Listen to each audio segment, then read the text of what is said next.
The mere fact that an extraordinary conference has been convened, bringing GP representatives from all corners of the UK to London on a Saturday, speaks volumes about the state and crisis facing general practice today. We should, of course, not be needing to meet at all, since today's reality was both entirely predictable and preventable. Using Simon Stevens' own words last summer, quote, "We've systematically underinvested in general practice for at least 10 years. This progressive resource starvation and thoughtless workforce planning has resulted in the proportion of NHS doctors who are GPs reducing from 36% to 25% in 2 decades, and with fewer GPs per head today than 2010. Yet, we're now seeing a record 370 million patients annually in general practice. That's 150,000 more patients daily compared to 7 years ago. This gross mismatch between demand and capacity is untenable, with both GPs and patients suffering the dire consequences. This conference demands an end to the pretense that all is well on the road to recovery. It's not. Patients are being shortchanged on a daily basis, with 9 in 10 GPs stating that workload pressures are damaging quality care to patients. This is a disgrace in a system in which the government promotes quality and safety as central to the NHS. It's not safe nor sustainable for GPs to see patients with complex multiple morbidity in 10 minutes, many of whom will be on over 10 different medications and with heightened risk of medical error. It's not safe for GPs to have up to 70 patient contacts daily, conveyor belt style, and on top of that plough through hundreds of clinic letters, pathology results, and reams of repeat prescriptions. It's not safe to discharge patients out of hospital and expect GPs to manage complications beyond their competence. It's not safe for investigations to be requested by other doctors and ask GPs to chase them up and blindly interpret them.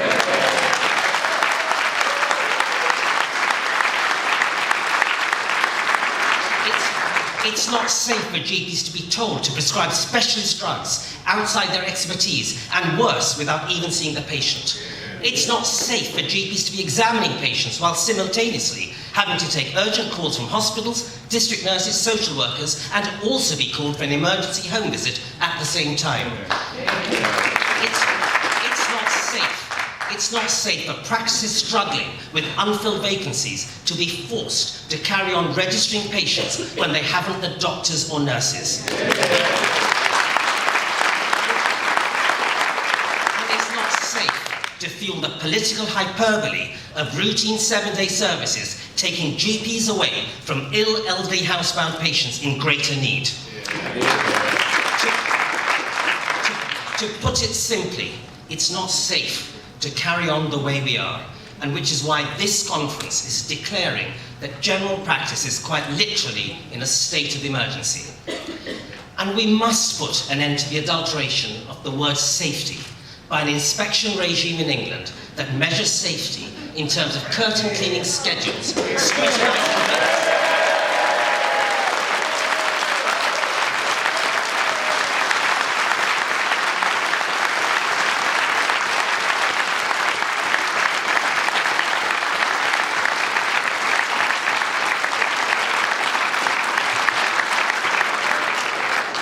Curtain cleaning schedules, scrutinising minutes of meetings, and expecting an encyclopedia of policies as an end in itself. And this is why GPC has totally rejected CQC's proposals to hike its inspection fees 7-fold, since we're challenging root and branch, a process that is disproportionate, nitpicking, crude, and flawed.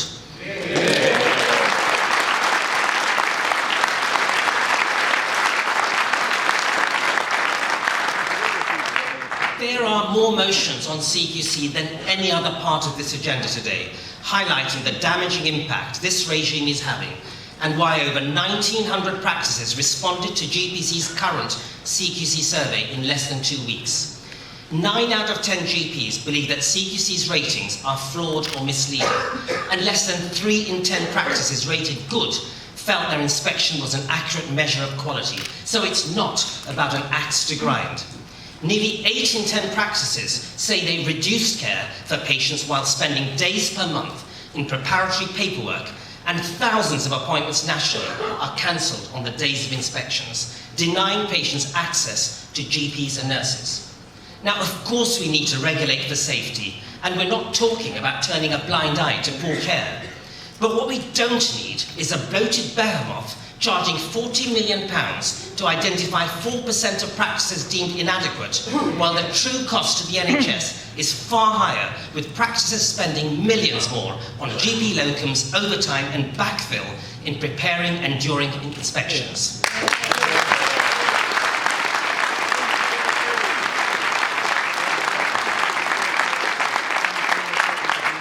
This could instead pay for up to 1,000 more GPs to provide frontline care for patients.